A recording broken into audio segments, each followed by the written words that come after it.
কারণ আজ তৃণমূল ছাত্র পরিষদের প্রতিষ্ঠা দিবস এবং শীর্ষ নেতৃত্ব কি বার্তা দেন সেদিকে তো নজর থাকবে। একটু চট করে আপনাদের দেখাতে চাইব যে মমতা বন্দ্যোপাধ্যায় সোশ্যাল মিডিয়ায় তিনি এই প্রতিষ্ঠা দিবসে কি লিখেছেন। তৃণমূল ছাত্র পরিষদের প্রতিষ্ঠা দিবসে অভিনন্দন জানিয়েছেন এবং এখানে তিনি লিখছেন অন্যায়ের সঙ্গে আপোষ যেন না করা হয় বার্তা দিচ্ছেন তিনি, এবং পাশাপাশি তিনি লিখছেন যে অন্যায়ের বিরুদ্ধে লড়াইয়ে তিনি সবসময় পাশে আছেন। সোমরাজ সরাসরি আমার সঙ্গে রয়েছে। সোমরাজ, একটু ব্যাখ্যা জানতে চাইব। অন্যায়কে কোনোভাবে বরদাস্ত না করার কথা বলছেন তিনি, এবং ঠিক যে সময় এবারের এই তৃণমূল ছাত্র পরিষদের প্রতিষ্ঠা দিবস, সেই সময় আমি যদি ছাত্র রাজনীতি এবং রাজনীতির প্রেক্ষাপট থেকে দেখতে চাই, তাহলে ঠিক কী বার্তা আজ মমতা বন্দ্যোপাধ্যায় দিতে পারেন মনে হয় তোমার?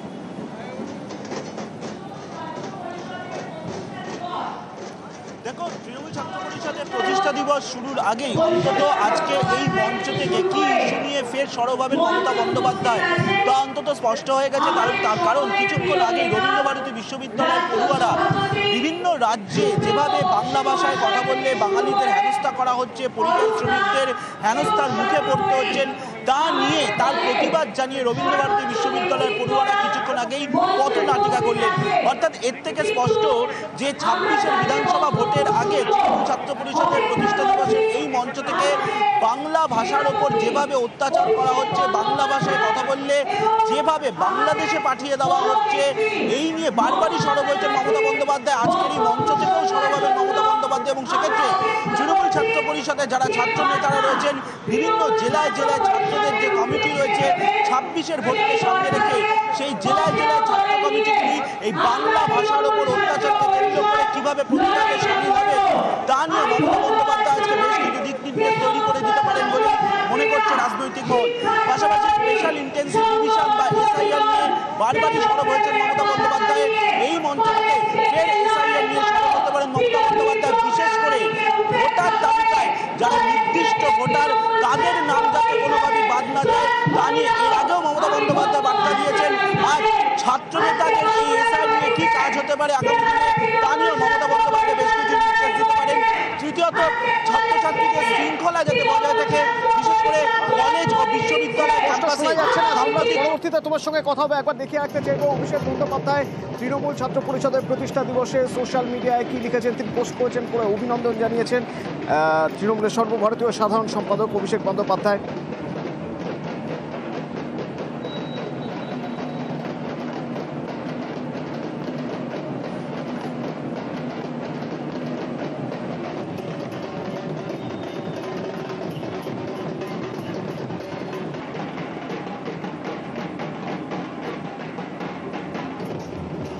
এবং রাজ্যের বিভিন্ন প্রান্ত থেকে তৃণমূল ছাত্র পরিষদের সদস্যরা তারা পৌঁছে গিয়েছেন। কেউ কেউ গতকাল থেকে পৌঁছেছেন, কেউ আজ পৌঁছচ্ছেন, এখনও আসছেন তারা।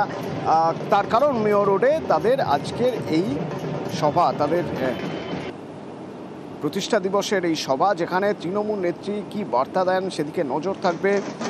যার জন্য আজ মূলত উত্তরবঙ্গ থেকে প্রচুর টিএমসিপি সদস্য সমর্থক তারা এসেছেন।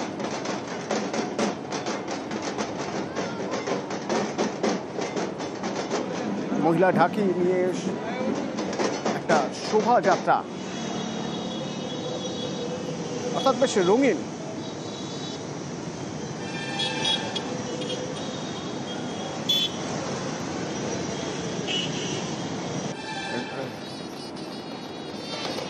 রঙিন কিছু ছবি দেখা যাচ্ছে। আজ তৃণমূল ছাত্র পরিষদের সদস্য সমর্থকরা রাজ্যের বিভিন্ন প্রান্ত থেকে তারা এসেছেন এবং তারা পৌঁছচ্ছেন মেয়র রোডে।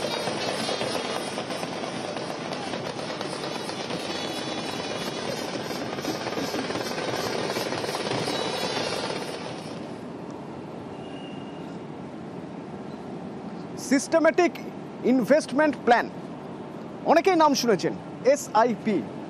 এই এসআইপির কথা কেন বলছি?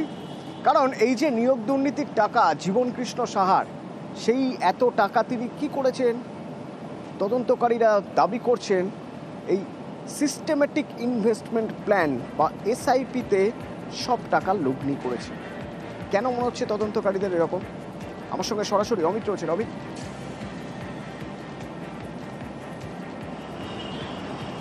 দেখো, জীবনকৃষ্ণ সাহা চাকরি বিক্রির যে টাকা তিনি পেয়েছেন সেই টাকা বিভিন্ন ক্ষেত্রে লগ্নি করেছেন এবং এই মুহূর্তে ইডি আধিকারিকদের হাতে যে সমস্ত নথি বা তথ্য প্রমাণ এসছে তাতে দেখা যাচ্ছে যে এসআইপিতে নিয়োগ দুর্নীতি বা চাকরি বিক্রির টাকা লগ্নি হয়েছে। সেক্ষেত্রে কী তথ্য প্রমাণ এসছে? ইডি সূত্রে দাবি করা হচ্ছে 2019 সালে একজন চাকরি প্রার্থী 11.5 লক্ষ টাকা এই জীবনকৃষ্ণ সাহাকে তিনটি দফায় বা তিনটি ক্ষেপে দিয়েছিলেন। সেক্ষেত্রে জীবনকৃষ্ণ সাহার যিনি শ্যালক অর্থাৎ তার যে আত্মীয় রয়েছেন গোপীনাথ মণ্ডল, তার হাতে 2 লক্ষ টাকা নগদ দেওয়া হয়েছিল এবং ওই চাকরি প্রার্থী গোপীনাথ মণ্ডলকে সে 2 লক্ষ টাকা দিয়েছিলেন। সেই টাকা গোপীনাথ মণ্ডল একটি ব্যাংক, রাষ্ট্রায়ত্ত ব্যাংকে অ্যাকাউন্টের মাধ্যমে এসআইপিতে লগ্নি করেছেন, এই তথ্য প্রমাণ হাতে এসছে। এছাড়া অন্যান্য চাকরি প্রার্থীদের কাছে যে নগদে তিনি টাকা নিতেন বা জীবনকৃষ্ণ সাহা যে টাকা নিতেন তা কখনও তিনি তার নিজস্ব রাষ্ট্রায়ত্ত ব্যাংকের অ্যাকাউন্ট নাম্বার তিনি দিয়ে দিতেন, সেখানে সেই চাকরি প্রার্থী সেই টাকা সেখানে জমা করতেন এবং তারপরে সেই টাকা এসআইপিতে বা সিস্টেমেটিক ইনভেস্টমেন্ট প্ল্যানে সেই টাকা লগ্নি হয়েছে, এই তথ্য প্রমাণ আসছে। এবং শুধু তাই নয়, সিস্টেমেটিক ইনভেস্টমেন্ট প্ল্যান বা এসআইপিতে কেন টাকা লগ্নি করা হয়েছে তার উত্তরে যেটা এখনো পর্যন্ত ইডি আধিকারিক জানতে পেরেছেন, এসআইপিতে টাকা লগ্নি করার অন্যতম কারণ হচ্ছে যে খুব শর্ট টার্ম অর্থাৎ স্বল্প সময়ের মধ্যে বা স্বল্প মেয়াদে সেই টাকার পরিমাণ বাড়িয়ে নেওয়া এবং সেই টাকা বাড়িয়ে নেওয়ার পর সেই টাকা তুলে সেখান থেকে বিভিন্ন ক্ষেত্রে জমি পারচেস করার ক্ষেত্রে সেই টাকা ইনভেস্ট হয়েছে। এই তথ্য প্রমাণ এসেছে জমি কেনার ক্ষেত্রে বিভিন্ন আত্মীয়দের নামে সেসব জমি কেনা হয়েছে। সেই জায়গা থেকে এসআইপি কতগুলো এসআইপিতে লগ্নি ছিল এই মুহূর্তে সেই বিষয়টি তদন্ত করে দেখছেন ইডি আধিকারিকরা। ইতিমধ্যে বেশ কয়েকটি এসআইপির তথ্য প্রমাণ তারা হাতে পেয়েছেন এবং আরও বিস্তারিতভাবে তথ্য প্রমাণ পেতে ব্যাংকের সঙ্গে যোগাযোগ করে এসআইপি অ্যাকাউন্টগুলো সম্পর্কে আরও তথ্য সন্ধান চালানো হচ্ছে ইডির তরফে। ধন্যবাদ। এবং এই জীবনকৃষ্ণর পিসিকে ডেকে পাঠানো হয়েছিল। জীবনকৃষ্ণের পিসি তিনি আজ ইডি দপ্তরে, এনফোর্সমেন্ট ডিরেক্টরেটের দপ্তর, সেই দপ্তরে তাকে ডেকে পাঠানো হয়েছিল। এর আগে সোমবার সাঁইথিয়ায় জীবনকৃষ্ণ সাহার পিসি মায়ার বাড়িতে, মায়া সাহা যিনি সাঁইথিয়ার তৃণমূল কাউন্সিলর, তার বাড়িতে তল্লাশি চালানো হয়। প্রায় 4.5 ঘন্টা তল্লাশি চালায় ইডি এবং তারপর তাকে ডেকে পাঠানো হয় জীবনকৃষ্ণের পিসি মায়া সাহা, তিনি ইডির দপ্তরে। আমার সঙ্গে সেখান থেকে রয়েছেন অনুপ। কখন তিনি এলেন এবং সঙ্গে কারা ছিলেন, নথি নিয়ে এসেছেন কিছু?